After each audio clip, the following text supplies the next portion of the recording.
हर हर महादेव ओम नमः शिवाय a warm welcome to my channel Shiv Shakti talks. आगामी 2 एप्रिल गुरुवार হচ্ছে হনুমান জয়ন্তী।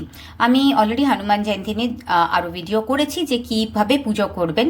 আজকের ভিডিওতে আমি বলছি যে আপনারা হনুমান জয়ন্তীর দিন হনুমানজিকে ভোগে কি দেবেন, কি দিলে উনি অতি প্রসন্ন হন। তো পুজোর যখন আপনারা করছেন, পুজো কিভাবে করবেন সেটা তো অলরেডি বলেছি। তার সাথে আপনারা ভোগে যেগুলো দেবেন, একটা তো অবশ্যই আপনারা ভাজা ছোলা, কিন্তু নুন ছাড়া যে ভাজা ছোলা পাওয়া যায় সেই ভাজা ছোলা এবং গুড় দেবেন ওনাকে। লাড্ডু ভোগে অবশ্যই দেবেন। তার সাথে আপনারা একটা পান পাতাতে 2টো এলাচ এবং 2টো লবঙ্গ, পান পাতা যে মানে শাইনি যেটা চকচকে ভাব যেটা থাকে সেই জায়গাটা, সেই দিকটার ওপরটা রেখে আপনি বোটা শুদ্ধ দেবেন, কিন্তু বোটাটা ছিঁড়ে দেবেন না। বোটা শুদ্ধ একদম মানে ভালো পান পাতা হতে হবে, কোনো ফুটো বা ওইসব যেন না থাকে। সেই পান পাতার উপরে আপনি 2টো এলাচ এবং 2টো লবঙ্গ আপনি হনুমানজির উদ্দেশ্যে অর্পণ করুন হনুমানজির পুজো করার আগে। এবং পরবর্তীকালে এই লবঙ্গ এবং এলাচ আপনারা বাড়ির সকলে গ্রহণ করতে পারেন প্রসাদ হিসাবে। তাছাড়া ছোলা গুড় অবশ্যই দেবেন। আর আপনারা দেবেন হচ্ছে লাড্ডু। হনুমানজির খুব প্রিয় হচ্ছে লাড্ডু, সেটা হচ্ছে বুন্দির যে লাড্ডু। তো বুন্দির লাড্ডু হনুমানজিকে অবশ্যই দিন এই দিন ভোগে। আর একটা হচ্ছে আর দেবেন, সেটা হচ্ছে পঞ্চমেবা।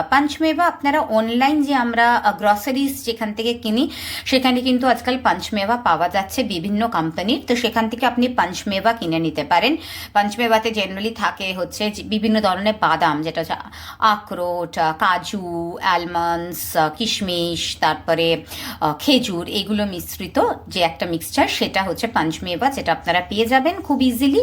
সেটাও আপনারা ওটাও একটা পান পাতার ওপরে রেখেই কিন্তু হনুমানজির উদ্দেশ্যে অর্পণ করবেন। পঞ্চমেবা করছেন, তাহলে এলাচ আর লবঙ্গ করছেন, লাড্ডু করছেন, ছোলা গুড় করবেন, আর একটা নারকেলও হনুমানজির উদ্দেশ্যে ওনাকে অর্পণ করবেন। এইভাবে আপনারা হনুমান জয়ন্তীতে হনুমানজির পুজো করবেন। আর একটা জিনিস, এই দিন অবশ্যই একটা হনুমানজির পতাকা আলাদা পাওয়া যায়, ওই একটা পতাকা পুজো করার সময় পতাকাটা আপনি হনুমানজির সামনে রেখে নেবেন। এবং হনুমানজির পুজো করা হয়ে যাওয়ার পর ওই পতাকাটা নিজের বাড়ির বারান্দার, যদি বাড়ির ছাদ থাকে খুব ভালো, যদি ছাদ না থাকে তাহলে অন্তত বাড়ির বারান্দার সাউথ ওয়েস্টের দিকে আপনি টাঙিয়ে দেবেন। কারণ সাউথ ওয়েস্টটা হচ্ছে রাহুর দিক। তা এইটা যদি আমরা পতাকাটা সাউথ ওয়েস্টের দিকে দিই তাহলে রাহুর উপদ্রব থেকে আমরা কিন্তু মুক্ত পাই। তাই জন্য এটা যে কোনো নেগেটিভিটি বা নেগেটিভ কোনো এনার্জিকেও কিন্তু প্রতিরোধ করে। তাই জন্য এই পতাকা, একটা হনুমানজির যে পতাকা, আপনারা বাড়ির সাউথ ওয়েস্টে এরকম করে আটকে দেবেন, মানে বারান্দায় কিংবা ছাদে। আর আরেকটা যেটা হচ্ছে, সেটা হচ্ছে হনুমানজির ছবিটা কিভাবে বসাবেন পুজো করার সময়। অবশ্যই একটা চৌকি বা যেটার উপরেই বসাচ্ছেন সবসময় একটা লাল কাপড় পেতে তারপরই কিন্তু হনুমানজির ছবি বা মূর্তি বসাতে হয়। বাড়িতে জেনারেলি মূর্তি রাখতে নেই, কারণ উনি তো বাল ব্রহ্মচারী ছিলেন, তাই বাড়িতে ছবি রাখা উচিত। বাড়িতে কখনো হনুমানজির মূর্তি রাখতে নেই। তো আপনি যদি ছবি রাখেন তো সেই ছবিটা একটা লাল কাপড় পেতে তার উপরে হনুমানজির ছবিটা রাখবেন। এবং হনুমানজিকে পুজো করার সময় আপনি নিজেও কিন্তু একটা রেড কালারের ড্রেস পরে পুজোটা করবেন। আর বাকি পুজো পদ্ধতি আমি আমার ভিডিওতে, আর একটা ভিডিও যেটা আগের ভিডিওটা আছে সেখানে বলেছি, সেই ভিডিওটাতে আপনি শুনে নেবেন কি করে পুজোটা করতে হয়। সেই পুজো করার সময় এই যে ভোগগুলো বললাম এইগুলো অবশ্যই অর্পণ করে দেবেন। আর আপনি পতাকাটাও রাখবেন এবং পতাকাটা পরে নিজের বাড়ির সাউথ ওয়েস্টে টাঙিয়ে দেবেন। আর একটা যেটা হচ্ছে সেটা হচ্ছে এই দিনকারকে কিন্তু আপনাদেরকে নিরামিষ আহার করা উচিত। যারা পারবেন তারা উপবাস রাখতে পারেন। যদি হনুমানজিকে ফল দেন এবং সেই ফলটা আপনারা নিজেরা সারাদিন খেতে পারেন, ওনার লাল ফল অত্যন্ত প্রিয়, ওনাকে কোনো অ্যাপেল কিংবা বেদানা এরকম জাতীয় ফল দেবেন। হ্যাঁ, ওনাকে কলাও অবশ্য দেবেন, উনি কিন্তু কলা খুব ভালোবাসেন। সেই ক্ষেত্রে মিনিমাম 5টা কলা, 5টা 7টা 9টা বা 11টা এরকমভাবে আপনি বেজোড় সংখ্যায় কলা দেবেন ওনাকে।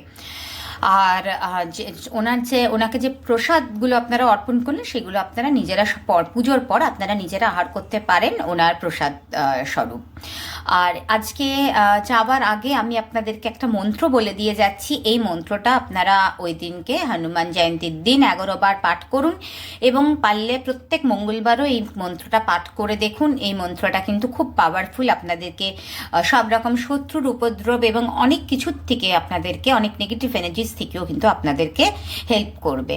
তো আপনারা, আমি বলছি, আপনারা একটু লিখে নিন এই মন্ত্রটা। সেটা হচ্ছে ওং নমঃ হনুমতে, ওং নমঃ হনুমতে রুদ্রবতায় রুদ্রবতারায় রুদ্রবতারায়, ওং নমঃ হনুমতে রুদ্রবতারায় সর্বশত্রু সংহারণায় সংহারণায়, ওং নমঃ হনুমতে রুদ্রাবতারায় সর্বশত্রু সংহারণায় সর্বরোগহরায় সর্ববশীকরণায়। তার মানে এর আগে কি বলে, সর্বরোগহরায় সর্ববশীকরণায় রামদূতায় স্বাহা।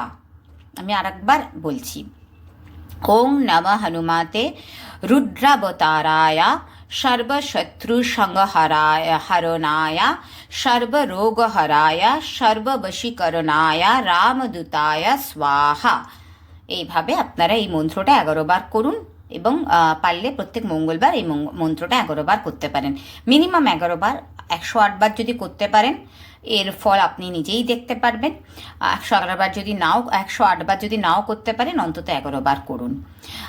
এইভাবে আপনারা এই ছোটো ছোটো টিপসগুলো করুন, এইভাবে হনুমানজির পুজো করুন। অ্যাকচুয়ালি এই যে আমাদের যে কলিযুগ, সেখানে বলা হয় হনুমানজি সব থেকে শ্রেষ্ঠ দেবতা। তাই জন্য হনুমানজির পুজো অর্চনা যদি আমরা করি তাহলে আমরা কিন্তু খুব দ্রুত ফল পাই নিজেদের জীবনে। আমাদের ব্লকেজেস কেটে যায়, আমরা অনেক মানে লাইফে অনেক উন্নতিও করতে পারি। আশা করি আপনাদের ভিডিওটা হেল্পফুল লাগলো। সকলে ভালো থাকবেন, সুস্থ থাকবেন। নমস্কার।